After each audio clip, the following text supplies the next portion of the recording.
The night my mother said those words, "Your sister's wedding will be perfect. When's your turn?" I felt something inside me go cold. Not angry, not jealous. Just cold. Like she had no idea what she was poking at. Like she forgot the one thing I never talk about. The one thing I buried so deep I hoped it would rot away. Before I continue, hit like and subscribe. These stories are from real people like me.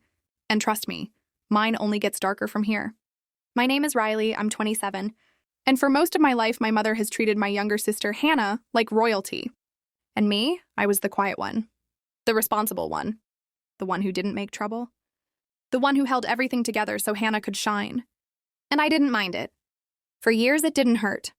Until the thing that happened to me 2 years ago. The thing my mother pretends never happened.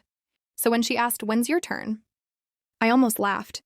Because she had no idea that my turn already came and went. She had no idea I already wore a wedding dress once.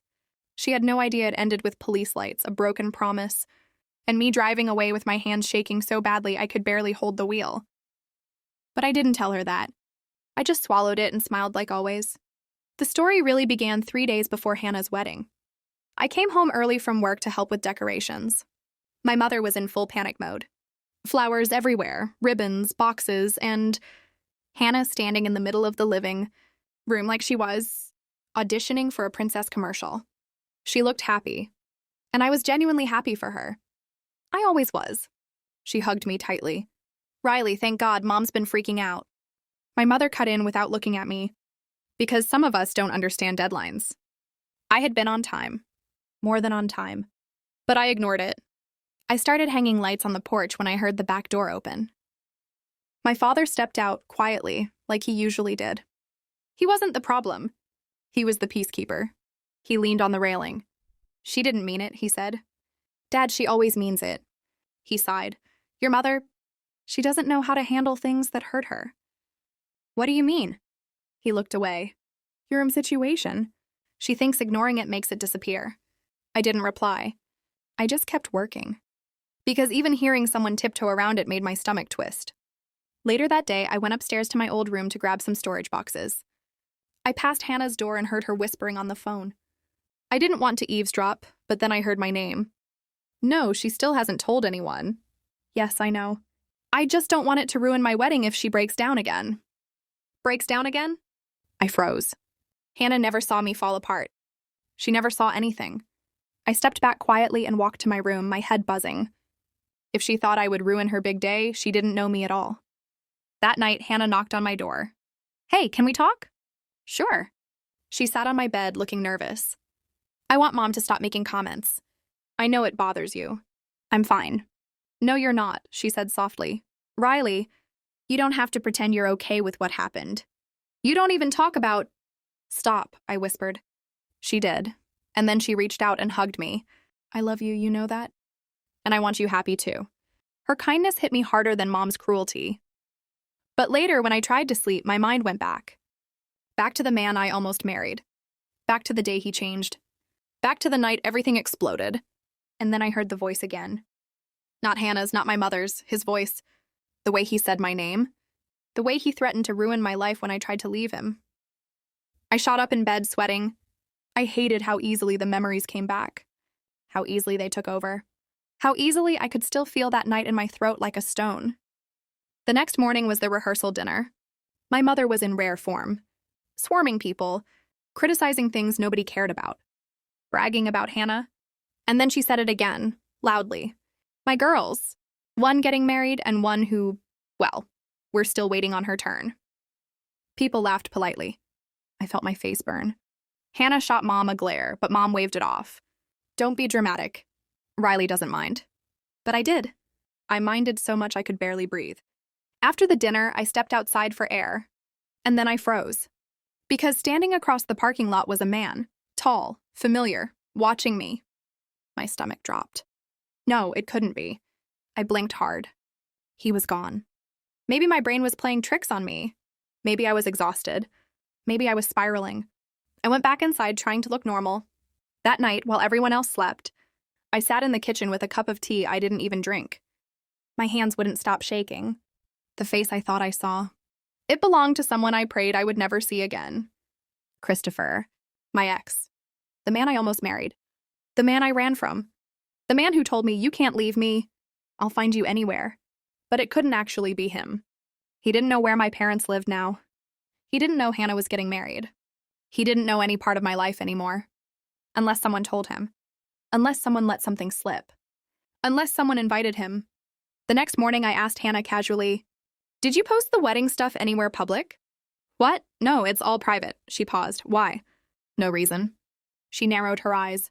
"Riley, are you okay?" I lied and said yes. But the truth was, the feeling wouldn't go away. I felt watched. Followed, studied.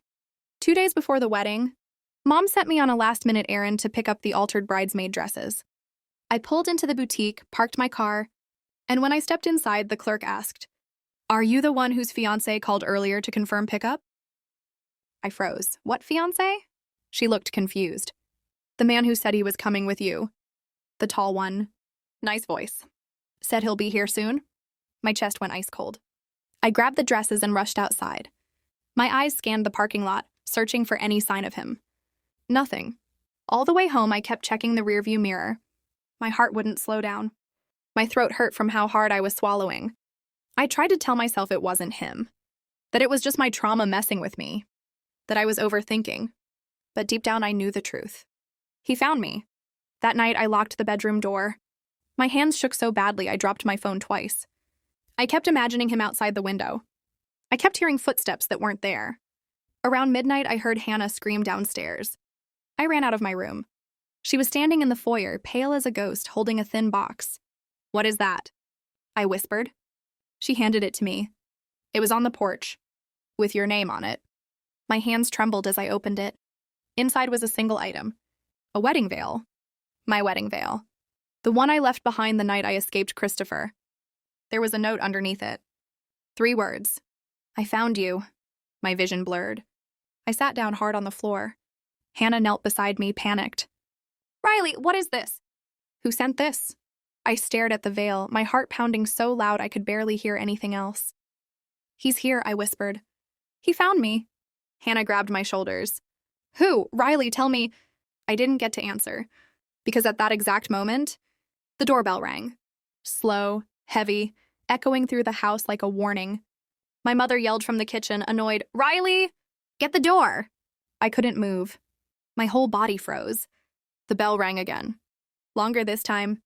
Hannah whispered, "Riley, is it him?" I stood up slowly, my hands shaking uncontrollably. I walked toward the door, every step feeling like I was walking toward a cliff. I reached for the handle, and just as I pulled the door open, the silence after I said "it" already happened was the kind that squeezes the air out of the room. My mom's lips parted like she wanted to speak, but nothing came out. My sister Emily froze with her mascara wand still touching her lower lashes. And Mark, the man who once promised to love me forever, stared at me like he'd seen a ghost. "You're lying," he finally said. His voice was low, almost a whisper, but sharp enough to cut through my chest. I didn't flinch. Why would I lie about being married? I kept my eyes on him, refusing to blink. For the first time since the night he left me, standing alone in our apartment doorway, Mark looked scared. And he had every reason to be. I took a breath. "You didn't think you were the only one who could move on, did you?" My mother shook her head. No. This is ridiculous. You're not married." "You would have told me." I smiled without warmth. "Like you told me Emily was dating my ex? Or that they were living together only 3 months after he dumped me?" Emily's voice cracked. "Stop making this about you. You're ruining my wedding week." I looked at her, calm. "No, Emily, I'm finishing something. I should have ended years ago." Mark stepped forward. "Where is he then?"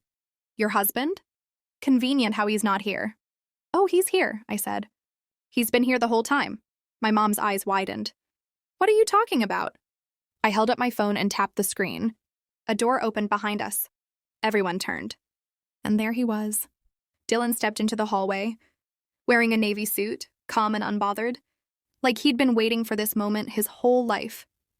Emily blinked fast. Who is he?" I answered softly. "My husband." Dylan walked toward me, kissed my head, and wrapped an arm around my waist like he'd done it for years. Mark's jaw tightened. "You said you were over me," he muttered to Emily, but she ignored him. She was staring at Dylan like she was trying to place his face. And eventually she did. The realization hit her so fast she staggered back. Wait, no, you're that guy from the engagement party.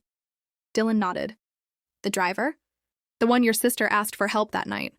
The one you told to know his place. When he brought in the wrong champagne. My mom frowned. Driver, you married a driver? Dylan gave her a polite smile. Not exactly. I stepped in before she could continue embarrassing herself. Dylan owns the company. Mom, he was filling in that night because 2 drivers called in sick. My mom's mouth dropped open. You married a chauffeur millionaire? Billionaire, Dylan corrected, still calm. But the label isn't important. Emily grabbed Mark's arm. So what? You're trying to show off? That's your revenge? I laughed quietly. No, my revenge started long before today. Everyone froze. I could feel their attention anchoring onto me. Do you remember the night you two started dating? I asked Emily, her cheeks drained of color. The night you cried over Mark leaving you? She whispered. Yes, I said. The same night you slept with him while telling me I deserved better, Mark flinched. Emily's voice shrank. I didn't know it would turn into something real. You didn't care, I replied. Neither of you cared. Dylan squeezed my waist gently. Tell them the rest, he whispered. And I did. Mark, do you want to know when I realized you cheated on me before breaking up? His eyes widened. Your emails, I said flatly. Your late meetings, your hotel receipts. I knew. He swallowed hard. Why didn't you say anything? Because I was done fighting for someone who didn't want me, I said. But I wasn't done learning from it. Emily stepped forward. So you planned this whole circus? For what? To humiliate us? To protect myself, I said. And to make sure you never get to use me again. Rush of heat filled my chest. The years of being belittled, dismissed, betrayed, it all rose like a tide. Do you know why I married Dylan? I asked quietly. Emily scoffed. For money? No, Dylan said before I could. She married me because I showed up for her. When you didn't, I nodded. He was the one who drove me home the night you admitted everything. He was the one who stayed outside my apartment until 3 a.m. because he was afraid. I might hurt myself, my mother gasped softly. He was the one who listened, I continued. Not judged. Not compared. Not talked down to, Emily shook her head. So you married him to get back at us? I married him because he loved me without asking me to be smaller. Mark scoffed. You expect us to believe this isn't all some performance? Dylan finally stepped forward, releasing me gently. His voice was quiet but commanding. I didn't want to come today. She asked me not to get involved. He looked at Emily and Mark. But I won't stand by while you rewrite the past to make yourselves look better. He pulled out his phone and held up a screen. My sister paled instantly. Mark's eyes darted. I knew what Dylan was showing them. Security footage. From the hotel where Emily and Mark first hooked up. Emily backed away. No, you didn't. I own the building, Dylan said simply. You signed in under fake names. But cameras don't lie, Mark swore under his breath. Delete it, Emily said, her voice trembling. Please. I already did, Dylan said. Last week. After we got married. Mark's eyes darted between us. So this is the revenge? Threatening us? Dylan shook his head. No, that's mercy.